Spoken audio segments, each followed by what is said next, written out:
విలాప వాక్యములు 3వ అధ్యాయము 22, 23 వాక్యాలు నేను చదువుతాను. యెహోవా కృపగలవాడు, ఆయన వాత్సల్యత ఎడతెగక నిలుచున్నది గనక మనము నిర్మూలము కాకున్న వారము. అనుదినము నూతనముగా ఆయనకు వాత్సల్యత పుట్టుచున్నది. నీవు ఎంతైనా నమ్మదగిన వాడవు. ఈ 2 వాక్యాల్లో 3 అంశాలు ఉన్నాయి. ఆ 3 అంశాలను చెప్పి నేను ముగిస్తాను. మొట్టమొదటిది, యెహోవా కృపగలవాడు. సనాతనమైన సాంప్రదాయ విగ్రహారాధన కుటుంబంలో పుట్టి నాశనమై నిత్య నరకానికి వెళ్ళాల్సిన నా మీద యెహోవా ఎంతో గొప్ప ప్రేమ చూపించాడు. ఆయన నా పక్షంగా ఎంతో కృప కనపరిచాడు. మీ పక్షంగా కూడా ఆయన కృప ఈరోజు కూడా కనపరచడానికి సిద్ధముగా ఉన్నాడు. దేవునికి స్తోత్రం కలుగును కాక. దేవుడు కృప కలిగిన వాడు.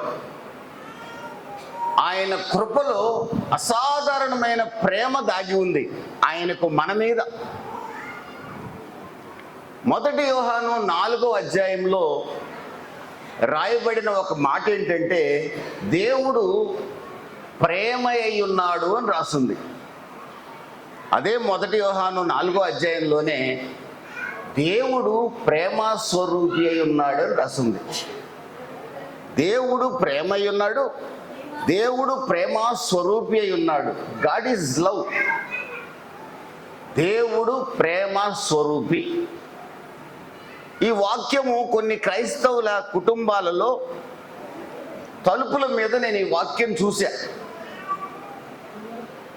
దేవుడు ప్రేమ స్వరూపి అంటే ఆ ఇంట్లో ఉన్నవారు ఎవరిని నమ్ముకున్నారంటే ప్రేమ స్వరూపి అయిన దేవుణ్ణి నమ్ముకున్నారు అని అర్థం. యేసు ప్రభుని నమ్ముకున్నారని అర్థం.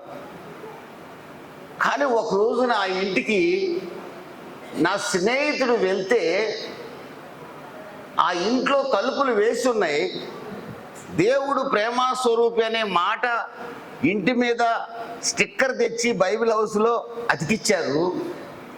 లోపల ప్లేట్లు, గ్లాసులు శబ్దాలు వస్తున్నాయి. తలుపు వేసి ఉంది కదా, మనకెందుకని తిరిగి రాకుండా కిటికీలో నుంచి ఆ సన్న కంత ఒకటి ఉంటే కన్ను పెట్టి చూశాడు. ఏంట్రా అంటే, భార్య ఏమో చేతిలో ఉన్న గ్లాసు విసిరేస్తుంది, భర్త ఏమో తన దగ్గరున్న ప్లేట్ విసిరేస్తున్నాడు.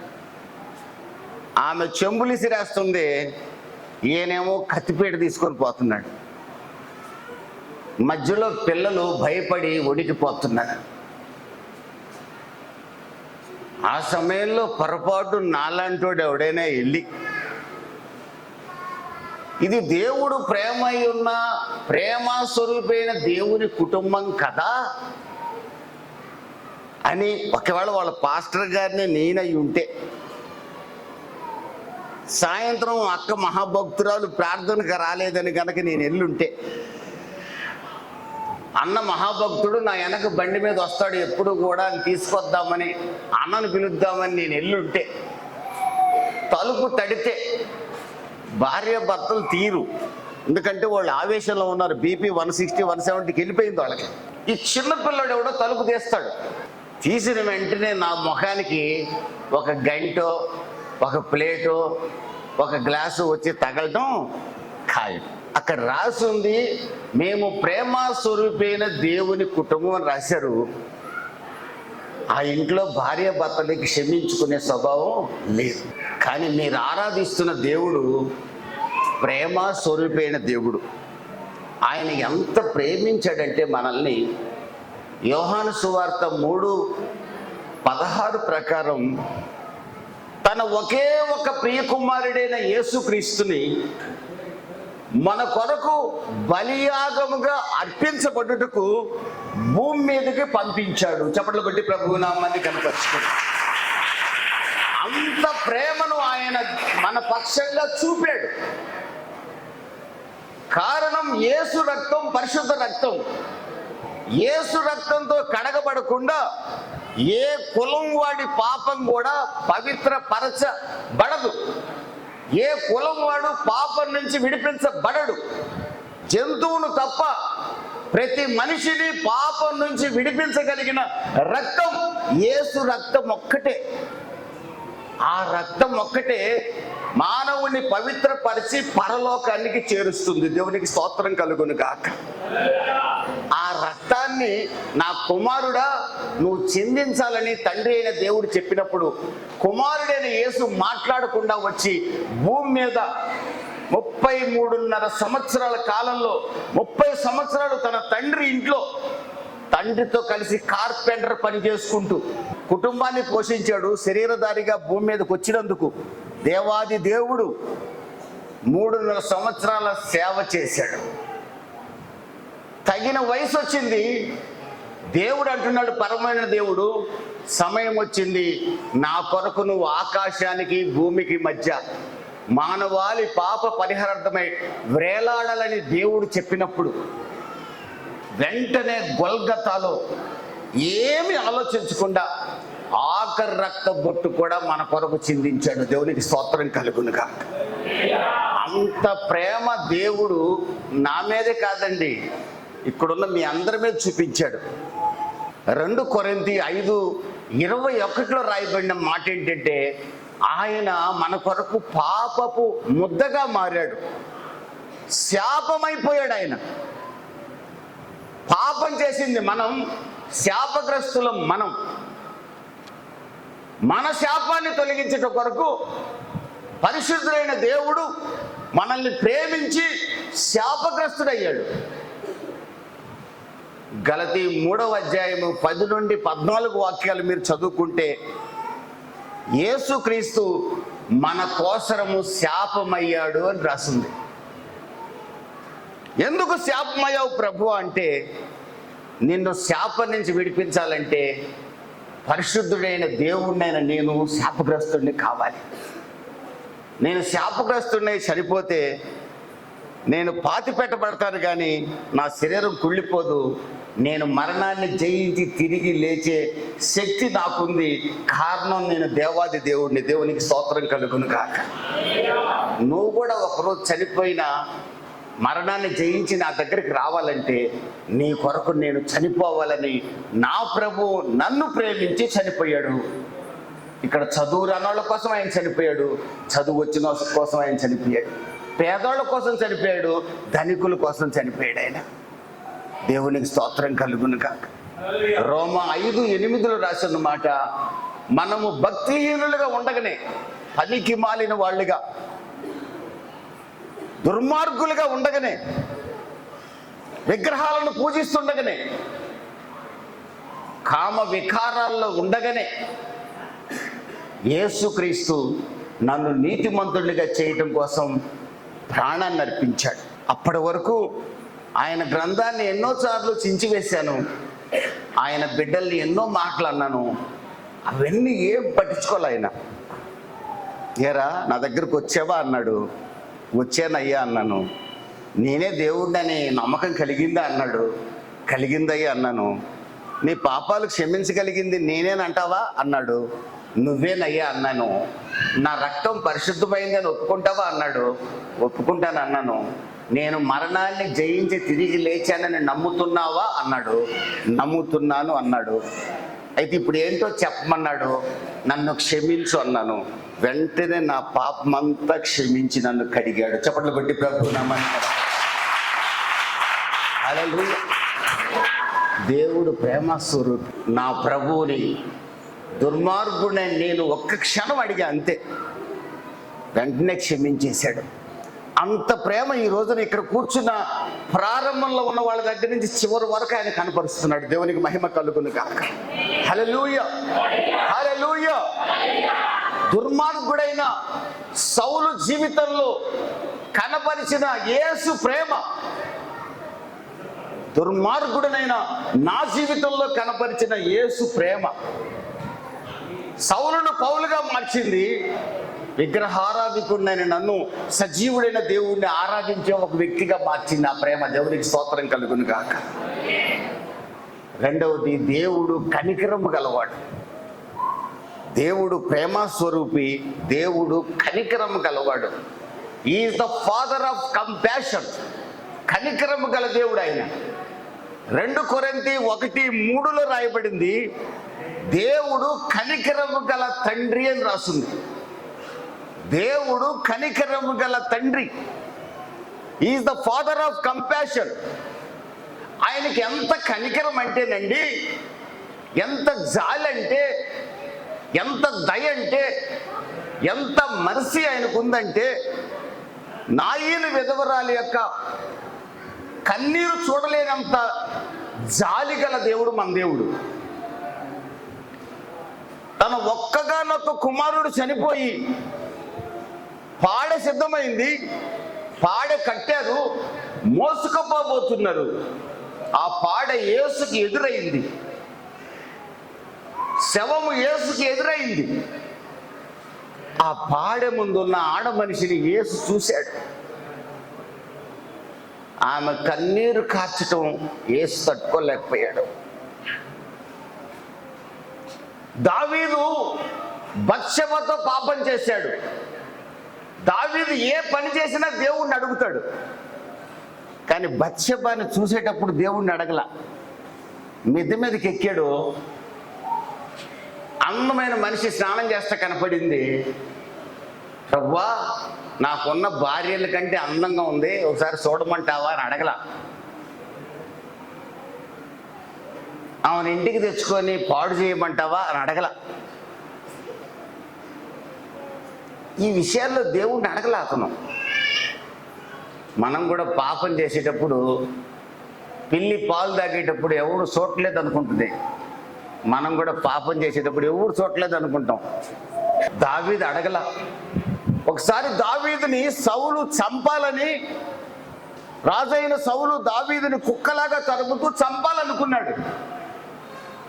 దావీదు ఎప్పుడు కూడా మోకరించి, ప్రభువా ఈ ఊళ్ళో ఉండమంటావా వెళ్ళమంటావా, ఉండమంటావా వెళ్ళమంటావా, దేవుడు ఎట్లా చెప్తే అట్లా చేసేవాడు. కానీ పాపం చేసేటప్పుడు రాజు అయ్యాక దేవుణ్ణి అడగల. ఒక కుటుంబాన్ని పాడు చేశాడండి, ఆమె భర్తను కూడా చంపేశాడండి. దేవుడు ఏం చేయాలి? వెంటనే చక్రం పంపించి మెడ కత్తిరించేయాలి దావీదుది. భూచక్రం, విష్ణు చక్రం ఇలా పంపించి దావీదుని చంపేయాలి. నేను చేసిన పాపాలకి నేను ఎప్పుడో చచ్చిపోవాలి. మీరు చేసిన పాపాలకి మీరు ఎప్పుడో చచ్చిపోవాలో బతికుండాలో అది మీకే తెలుసు, నాకు తెలియదు. నేను అనకూడదు మిమ్మల్ని. నేను దేవునికి విరుద్ధంగా చేసిన పాపాలకి నేను ఎప్పుడో చనిపోయి ఉండాలి. కానీ నా దేవుడు కనికరము గల దేవుడు. చప్పట్లు కొట్టి ప్రభువు నామాన్ని కనపరచు. హల్లెలూయా, హల్లెలూయా. ఆయన ఎంత కనికరం అంటే, కనికరానికే తండ్రి ఆయన. Is the father of compassion. ఆయన అంత కనికరం గల్లోడు ఎవడు లేడండి. 51వ కీర్తనలో దావీదు ఏడుస్తున్నాడు, కన్నీరు కారుస్తున్నాడు. దేవా, నీకు విరోధంగా, కేవలం నీకే విరోధంగా నేను పాపం చేశా. ఈ దేహము నీది, ఈ దేహాన్ని పాడు చేశానంటే నీకు విరోధంగా నేను పాపం చేశా. నన్ను కనికరించు, నన్ను కనికరించు, నన్ను కనికరించు అని ఏడుస్తుంటే, కనికరించాల్సిన అవసరం మనకెవరికి లేదు. ఈ సాధువులకి, పొంగవులకి, జుట్లు పెంచుకున్న వాళ్ళకి, మీసాలు గడ్డాలు పెంచుకున్న మహాపండితులకి ఎవరికీ లేదు కనికరం. కానీ ఒకే ఒకడికి కనికరించే స్వభావం ఉంది. ఆయనే మనం ఆరాధిస్తున్న ప్రభు అయిన యేసుక్రీస్తు. దేవునికి స్తోత్రం కలుగునుగా. హల్లెలూయా. ఆయన అలా ఏడ్చి ప్రార్థన చేయగలనండి. దావీదు చేసిన దుర్మార్గాన్నంతా ఒక క్షణంలో క్షమించిన దేవుడు దావీదుని ఎలా మార్చాడో తెలుసండి. ఫైనల్గా దేవుడు అంటున్నాడు దావీదుతో, నీవు నా ఇష్టమైన వాడివిరా, నువ్వు నా హృదయానుసారుడివి, నాకు నీలాగా నన్ను ప్రేమించేవాడు ప్రపంచంలో ఎవడు లేడురా అని దేవుడు దావీదుని గురించి సాక్ష్యం చెప్తున్నాడు. దేవునికి స్తోత్రం కలుగును గాక. ఎంత దుర్మార్గుడండి దావీదు. అంత దుర్మార్గుణ్ణి కనికరించాడు మన దేవుడు. ఈ రోజున మన దగ్గర చాలా పొరపాట్లు ఉన్నాయి, ఈ క్షణంలో కూడా ఉన్నాయి, ఇక్కడ కూర్చున్న మన అందరిలో ఉన్నాయి. కానీ కనికరించే దేవుడు ఈరోజు మీ మధ్యకు వచ్చాడు. ఆయన కనికరించాలని ఆశపడుతున్నాడు. ప్రభువా నన్ను కనికరించు, నేను ఈ విషయంలో దుర్మార్గుడినే, తప్పులోనే ఉన్నాను, నన్ను కనికరించమంటే వెంటనే క్షమించడానికి కనికరించడానికి ఆయన సిద్ధంగా ఉన్నాడు. దేవునికి స్తోత్రం కలుగును గాక. మన దేవుని యొక్క మరొక స్వభావం ఏంటో తెలుసండి, ఆయన కోపపడటానికి లేట్ చేస్తాడంట. ఆయన కోపపడాలంటే ఆలస్యం చేస్తాడంట, క్షమించాలంటే చాలా స్పీడ్గా క్షమిస్తాడంట. మనమేమో ఎవడి మీద యుద్ధానికి వెళ్ళాలంటే ముందుంటాం. మీ పాస్టర్ గారు చెప్పారుగా క్షమించండి క్షమించండి అని, చూసాంలే ఈ చాలాసార్లు చెప్పారులే అని మీలో చాలామంది అనుకొని ఉన్నారు. నేను వాడిని ఎట్ట క్షమించగలను, నేను అబ్రాహ్మణ్ని ఎట్ట క్షమిస్తాను, నేను నెహెమ్యాని ఎట్ట క్షమిస్తాను, నేను సాయిల్ని ఎట్ట క్షమిస్తాను, నేను ఈ మనవడిని ఎట్ట క్షమిస్తాను, ఈ అమ్మని ఎట్ట క్షమిస్తాను, నేను అబ్బే నా వల్ల కాదండి. చెప్తాడులే పాస్టరు, దేవుడికి తెలుసు అన్నీ. ఆ మనిషి నన్ను ఎంత మాట అనిందో తెలుసా. కానీ దేవుడేమో కోపపడటానికి హీ స్లో టు యాంగర్, కోపం చూపించడానికి నిదానిస్తాడంట. తొందరగా కోపపడ్డ చక్రం తీయడైన, క్షమించడానికట స్పీడ్గా ఉంటాడంట. అలాంటి దేవుణ్ణి మీరు కలిగి ఉన్నారు. చప్పట్లు కొట్టి ప్రభు నామాన్ని కనపడుతుంది. హల్లెలూయా. 145వ కీర్తన 8-9 వాక్యాలు మీరు తర్వాత చూసుకోండి. ప్రియమైన దేవుని బిడ్డలారా, యెషయా గ్రంథం 55:7వ వాక్యం కూడా మీరు తర్వాత చూడండి. ఆయన ఎంత కనికరం గలవాడో మీకు అర్థమవుతుంది.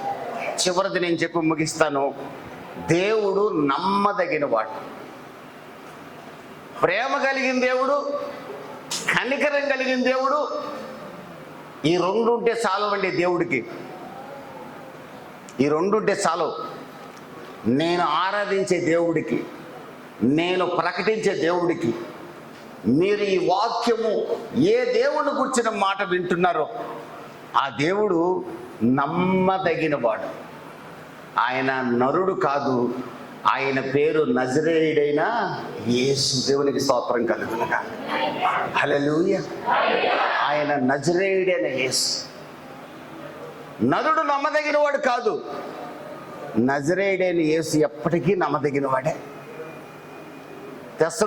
సెకండ్ తెస్సలోనికి రాసిన 2వ పత్రిక 3వ అధ్యాయము 2వ వాక్యంలో రాయబడిన మాట ఏంటంటే, ప్రభువు నమ్మదగిన వాడు అని రాసింది. మొదటి తెస్సలోనిక 5వ అధ్యాయము మీరు చివరి వాక్యాల్లో చదువుకున్నట్లయితే, ప్రభువు ఎంత నమ్మదగిన వాడంటే, మీరు ఆరాధిస్తున్న దేవుడు ఎంత నమ్మదగిన వాడంటే, మీరు క్షమించబడి యేసు రక్తంతో కడగబడి ఉంటే మీ ప్రాణాన్ని, మీ శరీరాన్ని, మీ ఆత్మని ప్రభు మేఘాల మీదకి వచ్చే వరకు కూడా పరిశుద్ధంగా మిమ్మల్ని కాపాడే బాధ్యత నేను ప్రకటిస్తున్న దేవుడు తీసుకుంటాడు. చప్పట్లు కొట్టి ప్రభు నామాన్ని కనపరుచుకుంటాడు. మిమ్మల్ని కాపాడే బాధ్యత మీరు ఆరాధిస్తున్న దేవుడు తీసుకుంటాడు. ఏం కాపాడతాడండి? మా పొలమా, మా ఇల్లా? కాదు కాదు. నీ శరీరం, నీ ప్రాణం, నీ ఆత్మ, ఈ మూడింటిని పరిశుద్ధంగా కాపాడటానికి దేవుడు సిద్ధంగా ఉన్నాడు. అంత నమ్మదగిన వాడు ఆయన. అంత నమ్మదగిన దేవుడు మీరు ఆరాధిస్తున్న దేవుడు. 2 కొరింథీ 1:20 రాయబడిన మాట ఏంటో తెలుసండి. 2 కొరింథీ 1:20 రాయబడింది, దేవుడు చేసిన వాగ్దానాలన్నీ కూడా అవును ఆమేన్. దేవుడు చాలా వాగ్దానాలు చేశాడు. దేవుడు చేసిన ఒక వాగ్దానం చెప్పమంటారా? నీతిమంతులు విడవగొట్టు కానీ వాడి సంతానం అడుక్కోవటం కానీ జరగదు. మీ పిల్లలు ఎవడి గడప దగ్గరికి వెళ్ళి మాకు అన్నం పెట్టమని అడిగే పరిస్థితి రాకుండా మీరు నమ్ముకున్న దేవుడు చేస్తాడు, చేసి తీరతాడు. దేవునికి మహిమ కలుగును గాక. చేస్తాడు, చేసి తీరతాడు, అంతే. నీతిమంతులు విడవబట్టు కానీ వారి సంతానం భిక్షమెత్తుట కానీ నేను చూడలేదు. ఒక ముసలాయన అంటున్నాడు ఈ మాట, ఒక భక్తుడు అంటున్నాడు ఈ మాట. ఇంకొక మాట కూడా అంటున్నాడు మరొక భక్తుడు, నీతిమంతునికి చాలా ఆపదలు వస్తాయి, నీతిమంతులకు కలుగు ఆపదలు అనేకం, కానీ ప్రభు వాటిలో నుంచి మిమ్మల్ని విడిపిస్తాడనేది కూడా సత్యం. దేవునికి స్తోత్రం కలుగునుగా. విడిపిస్తాడనేది నిజం. నమ్మగలిగితే, నమ్ముట నీ వలనైతే నమ్మువానికి సమస్తము సాధ్యం. కారణం ఏంటో తెలుసా? మీరు ఆరాధిస్తున్న దేవుడు అబద్ధమాడ నేరని దేవుడు. మీరు ఆరాధిస్తున్న దేవుడు మోసగాడు కాదు. మీరు ఆరాధిస్తున్న దేవుడు నమ్మదగిన వాడు. మాట ఇచ్చాడు అంటే తప్పడు. పౌలు గారిని కొరడా దెబ్బల్లో కాపాడింది నమ్మదగిన దేవుడు. షిప్ రెక్కడు, ఓడ విరిగిపోయి సముద్రంలో మునిగిపోవలసినప్పుడు కాపాడింది నమ్మదగిన దేవుడు. మెలితే దీపంలో పాము కరుస్తుంటే చనిపోతాడు అనుకుంటే చావకుండా కాపాడింది దేవుడు. మిమ్మల్ని కాపాడుతుంది కూడా దేవుడే. మీ దేవుడు నమ్మదగిన వాడు, నా దేవుడు నమ్మదగిన వాడు. బాగానే ఉందండి, మేమేం చేయాలి? మేమేం చేయాలి? మీ ప్రశ్న. మీరేం చేయవసరంలా. ఒక్కసారి కళ్ళు మూసుకొని, ఒక్కసారి ఇప్పుడే కళ్ళు మూసుకొని ప్రేమైన దేవుడికి మిమ్మల్ని మీరు అప్పగించుకోండి. కనికరము గల దేవుడికి మిమ్మల్ని మీరు అప్పగించుకోండి. నమ్మదగిన దేవుడికి మనల్ని మనం అప్పగించుకుందాం. ప్రేమ కలిగిన దేవుడికి అప్పగించుకుందాం. నమ్మదగిన దేవుడికి అప్పగించుకుందాం. కనికరము గల దేవుడికి అప్పగించుకుందాం. మనలో ఇంకా ఏమైనా ఆయనకి విరోధమైన కార్యాలు ఉంటే, మనలో ఇంకా ద్వేషం, పగ, అసూయ, వ్యభిచారం, మోసం, అబద్ధం ఏమైనా ఉంటే వెంటనే పశ్చాత్తాపడదాం. ప్రభువా చాలయ్యా, నన్ను క్షమించండి, నన్ను కడగండి. నమ్మదగిన దేవా, నేను నీకు అప్పగించుకుంటున్నాను. నీ మార్గంలో నేను నడుస్తాను. నీ మార్గంలో నేను నడుస్తాను ప్రభువా, నీ మార్గంలో నేను నడుస్తాను. నాకు సహాయం చేయండి అని కన్నీరు కార్చగలవా? నాకు సహాయం చేయండి అని కన్నీరు కార్చగలవా? నీ మార్గాల్లో నేను నడుస్తాను ప్రభువా. ఒక తీర్మానం. నీ మార్గాల్లో నేను నడుస్తాను ప్రభువా. నీ కొరకు నేను పోరాడతాను ప్రభువా. నాకు సహాయం చేయండి, నాకు సహాయం చేయండి, నాకు సహాయం చేయండి ప్రభువా. ఒకే ఒక తీర్మానం. మహాపరిశుద్ధుడా నీకు స్తోత్రం. ఆగిపోకుండా సాగిపోవాలని తీర్మానం చేసుకున్న నీ బిడ్డలందరినీ మీ చేతులకు అప్పగిస్తున్నాడు. కృపలో బలపరచండి, ధైర్యపరచండి. నీ బిడ్డల కన్నీటిని తొడవండి, నాట్యంగా మార్చండి. నమ్మదగిన నీ చేతికి ఈ బిడ్డల్ని, నన్ను, ఈ సంఘ కాపరిని, కుటుంబాన్ని అప్పగించుకుంటున్నాం నాయన.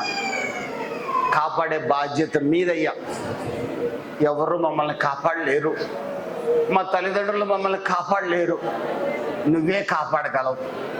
మా పిల్లల్ని కూడా మేం కాపాడలేము, నీవే కాపాడగలవు. సహాయం చేసే నీ హస్తాలకు మమ్మల్ని అప్పగించుకుంటూ యేసు నామంలో మీరు నా తండ్రి మాకు అనుగ్రహించారని నమ్ముతూ ఈ నామంలో అడిగి వేడుకుంటున్నాము తండ్రి. Amen. Thank you. God bless you.